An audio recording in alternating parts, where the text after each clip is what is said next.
I saw an interesting statistic this week. It said more than half chronic disease plagues America, and that makes up more than half of all healthcare costs in the United States. How much difference does it make that nowadays nutrition choices are very different, fitness choices are very different? When you and I were in school, you had recess, you ran around, you had an assigned gym class.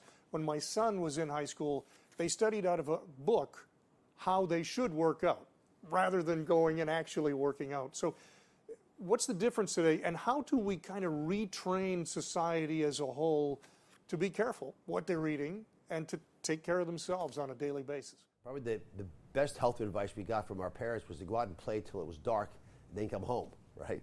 And it actually was quite effective for all of human history.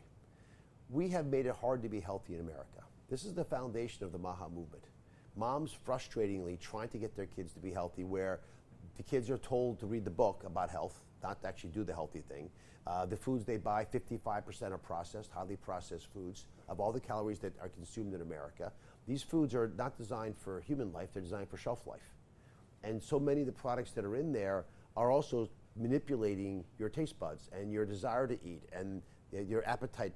The usual feedback systems don't work, and that's why we have an obesity epidemic. And to your point, 50% of the country has a chronic illness, and that drives most of the healthcare expenses.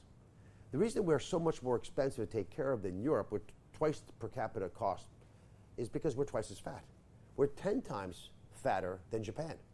So yeah, it's going to cost more, because obesity leads to diabetes, hypertension, a slew of a constellation of pathologies, including Alzheimer's, liver dysfunction, kidney failure, all these things that are fearsome complications, but they're all related to the fact that the one thing you can control in your life, you felt, was the fork at the end of your arm, so you used it in wrong ways.